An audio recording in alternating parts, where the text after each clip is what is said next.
seed. So we do have Jason LaCanfora, and we're joined by Audacy NFL Insider Jason LaCanfora, host of the Audacy original podcast, In the Huddle, with Brian Baldinger and Carl Dukes, covering the entire NFL. And we'll get back to the Warriors in a little bit here, but a lot of rumors going on when it comes to Deebo Samuel. And let's go to Jason with that because he's tapped in with the Baltimore Ravens, tapped in with the league. And Jason, good morning. Welcome back to the Morning Roast here on 95.7 The Game. As we got free agency running rampant. Eric Kendricks has a change of heart. He goes to Dallas instead of the 49ers. But rumors about Deebo Samuel caught our attention here, and we want to talk to you about that. So what are you hearing when it comes to Deebo Samuel? And if it is the Baltimore Ravens calling the 49ers about Deebo, aren't there many other teams probably calling about Deebo Samuel? Why would they call about Deebo Samuel? Well, I mean, yes, I think there's multiple teams calling. I had two general managers say they heard the Ravens, among others, are making exploratory calls with them, trying to see if this Brandon Ayuk situation might result in them being willing to trade somebody who has a little more cost certainty and who's at a period of time where, his contract is already established. Wide receiver salaries have obviously gone pretty bonkers. They've continued to do so, even guys more towards the end of their career, like Mike Evans. So there's a lot of teams that would prefer to shop for a guy who, again, had a deal done a few years ago because it's escalating year over year over year, and who might be a little further advanced in their career, have a little more tread on their tires, who they could extract some value from. I mean, hell, these guys gave Odell Beckham Jr. $15 million last year, and he had about 3 good games. So this is kind of how these guys roll. I mean, they brought Sammy Watkins in twice to do nothing both times but take their money. So they're good at that. So, of course, they would be sniffing around trying to find value. And yeah, there are definitely teams out there that believe when all is said and done that there might be a price that you could pry Deebo out of there. And people get traded in this league all the time. I mean, Wayne Gretzky's been traded. Professional sports is professional sports. So when teams see another team that might be in a bit of a quandary with a player at that position, it's only natural that calls start coming in. What they ultimately do, are they absolutely dead set on having Ayuk and Deebo there long term? It certainly seems like that's their mindset for now, but it's a long off season, and I don't think that until that thing's resolved and until there's some certainty there, I think they're going to continue to have periodically teams calling to offer this or offer that, or to at least explore, hey, what would it take? Yeah, so there's like a dead cap number pre-June 1, like a transaction happened, and then there's like a post-June 1 cap hit, and they're very different. And I guess the big savings would be any kind of move that would happen after June 1st. So in that scenario, let's just play this out. Would the 49ers be getting compensation for a future draft down the line, as in next year or the year after, or would they be getting a player, or did it not get that far in terms of your sourcing? No, I think this is more just people calling around saying, hey, we might be looking to do something at receiver. What would it take? Are you open to Deebo? You know what I mean? Is this a road worth going down? Do you need to figure things out with your other wide receiver first? Hey, sort of like planting the seed. Like, this is something we might have interest in. We think this player, fits us a certain way. Are you open to it? And look, again, the offseason just began, right? We're going to have league meetings coming up. Everybody will be together then, golfing and taking their pictures together. There's a lot of conversations that invariably are going to take place. Things that start out as just very conversational, right? Can advance. There's an ebb and flow to the offseason. So this wasn't a bumper crop of receivers available. I think people have been accustomed to being able to address that situation in a multitude of ways, including the myriad trades we've seen. I mean, there's a lot of rumblings out there about T. Higgins, right? Right. There's a lot of rumblings out there about Jefferson. I think you'd have to be pretty naive to think that people aren't also exploring a situation like this, especially in light of, some of Brandon Ayuk's apparent frustration. I mean, I guess people are open to interpretation exactly what was going on with some of his media interactions late in the year. But certainly that's a situation that needs some addressing. So are all those guys going to fit for a team that usually when you have the success they have, it's difficult to keep it together. Look what's happened to the Baltimore Ravens. Look what's happened to the Buffalo Bills. Look what's happened to the Miami Dolphins in terms of imports and exports to their roster right now.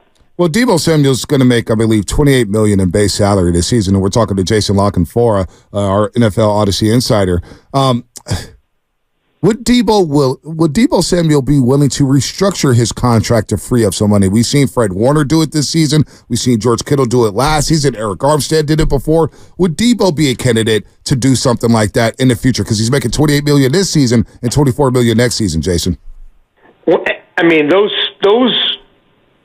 values, those numbers there's arena, like, if the player's going to see through that contract, there's an inherent, people say renegotiation. It's not even really a renegotiation. I mean, these are really paper transactions. Right. It's like, would you rather wait through the course of, now it's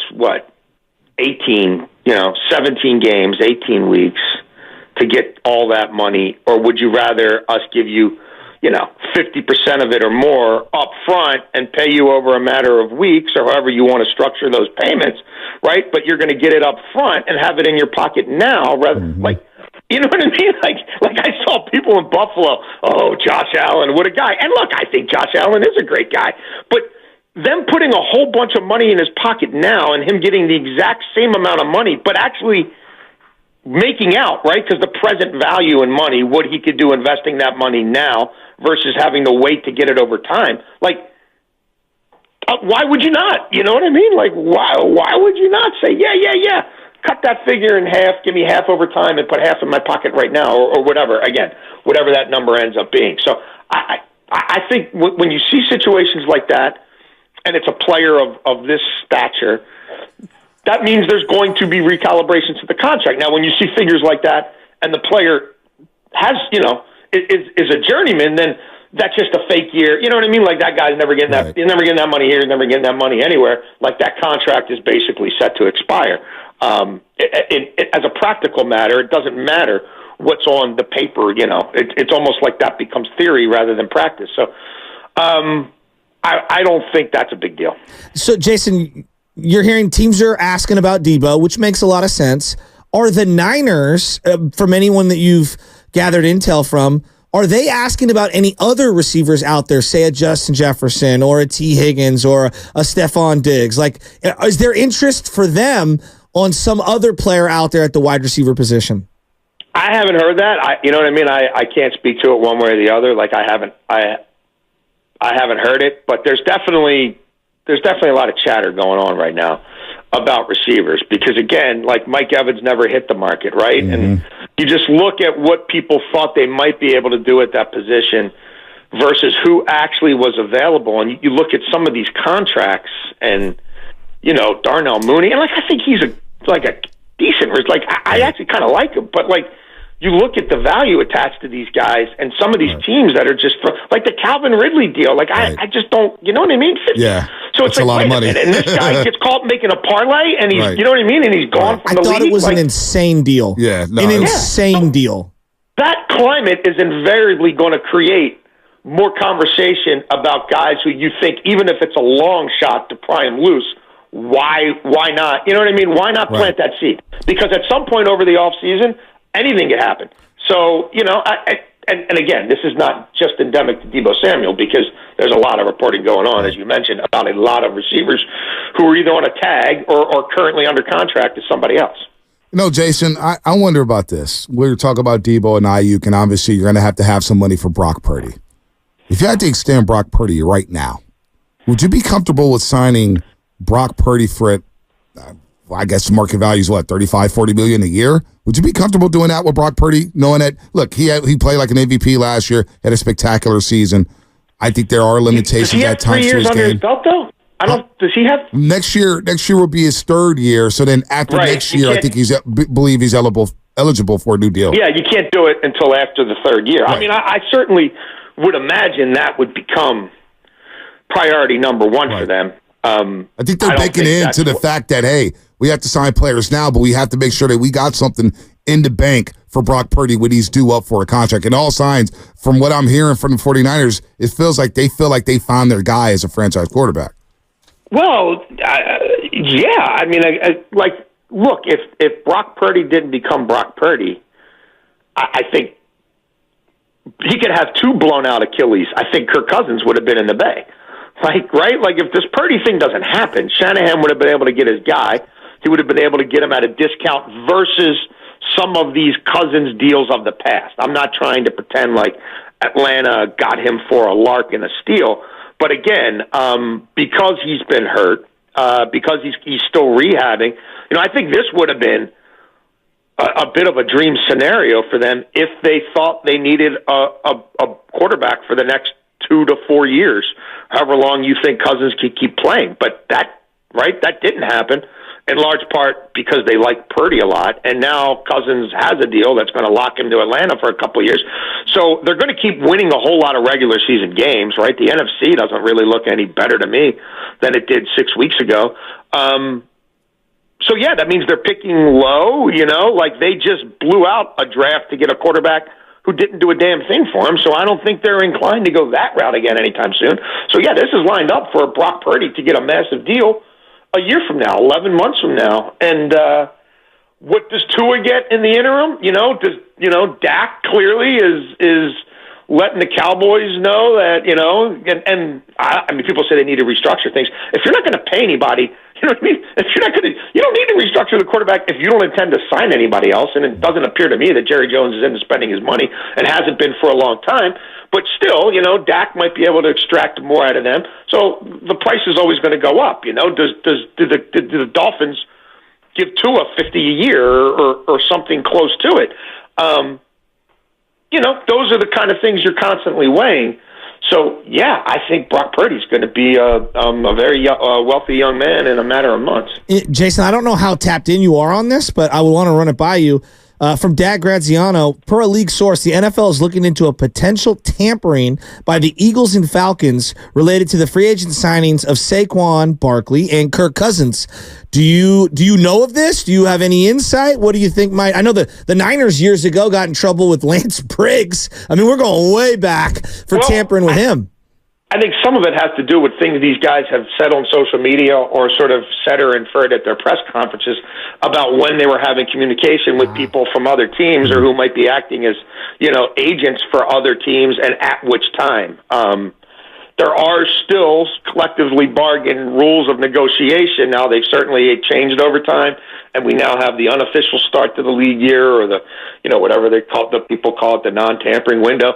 But just from, observing what these guys have said and some of the things they've hinted at, they've kind of opened the door there a little bit themselves. So, yes, you can lose draft picks from this stuff. It really kind of depends on whose ire that you've ticked off, because somebody's got to kind of alert the league to it or say, hey, we want you to look into this. And most of the times, everybody's doing it, you know what I mean? So It's like, well, if we call them out or somebody like, hey, who cares? It's kind of like don't ask, don't tell. Right. But when it comes to especially, a quarterback who they really didn't want to lose, and it's obviously a pivotal position, and then Saquon, you've got a situation where, the guy left under duress and he went to one of our chief rivals 90 minutes down the road. That tends to strike people, I think, maybe in a little bit more of a visceral way than your average transaction. Jason, 30 seconds or less. What are the Niners missing to get over the hump? We were just at the Super Bowl, obviously. We watched it in real time, and they lose in overtime. Is it better decision-making? Is it better play calling? Are they missing a player? Is it a scheme? What are they missing to get over that hump in the Super Bowl? 30 seconds or less, Jason. I think they need to get better in the trenches. I think they need to fortify the offensive line and the defensive line. Good stuff there. Jason LaCanfora, that's why he's a pro, and that's why he's our Audacy NFL Insider. I think he's off the line already. I was going to say, I want him to come back because I know he's Baltimore tapped in. Talk about your Orioles next time. Oh, yeah. Is Jason still there? No, he's gone. Oh, yeah, my Orioles. Because I know he's big into the Orioles. Yeah. I love the Orioles. Dude, you see what they're doing in spring trading? Make sure to follow In the Huddle on the Audacy app or subscribe wherever you get your podcast. Does that with Brian Baldinger and Carl Dukes.